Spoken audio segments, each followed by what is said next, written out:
ఏపీకి అన్యాయం చేసింది చంద్రబాబే అని ఆరోపించారు political consultant Rakesh Kumar. Chandrababu and co రాజకీయాల్లో ఉండడానికి వీల్లేదు అన్నారు. వారిపై ఫైట్ చేసేందుకే తాను ఎంతవరకైనా పోరాటం చేస్తానన్నారు రాకేష్. టీడీపీ అధినేత చంద్రబాబు ఎమ్మెల్సీ అశోక్ బాబు తన పొలిటికల్ సలహాలు తీసుకుని మోసం చేశారని ఆరోపించారు పొలిటికల్ కన్సల్టెంట్ రాకేష్ కుమార్. అమరావతి రైతులతో పాదయాత్ర చేయించాలని చంద్రబాబుకు సూచించిందే తానన్నారు. ఈ విషయంలో అశోక్ బాబు ద్వారా తన సలహా ఇంప్రూవ్మెంట్ చేయాలని చంద్రబాబు సూచించారని తెలిపారు. 2020లో తన సలహాలు తీసుకుని కరోనా అనంతరం తమను సంప్రదించకుండా అమరావతి రైతులతో పాదయాత్ర చేయించి తనను మోసం చేశారని చెప్పారు పొలిటికల్ కన్సల్టెంట్ రాకేష్. తమతో ఒప్పందం కుదుర్చుకుని క్యాన్సిల్ చేసుకున్నారని తెలిపారు. ఇప్పటికే చంద్రబాబుపై మంగళగిరి పోలీస్ స్టేషన్ లో ఫిర్యాదు చేశారని చెప్పారు. అమరావతి పేరిట చంద్రబాబు భారీ ఎత్తున దోచుకున్నారని ఆరోపించారు రాకేష్. అమరావతి రైతుల పీక కోసిందే నువ్వు.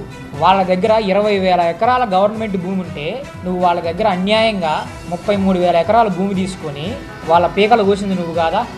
అన్యాయంగా అవినీతి రాజధాని నిర్మిస్తానంటే కొనసాగించాలి వచ్చిన వాళ్ళంటే అది కుదిరే పనేనా? తాను చేసే ఆరోపణలపై బహిరంగ చర్చకు సిద్ధమన్నారు రాకేష్ కుమార్. తనతో చర్చించేందుకు ఎవరు వచ్చినా చంద్రబాబు అక్రమాలను నిరూపిస్తామన్నారు రాకేష్ కుమార్.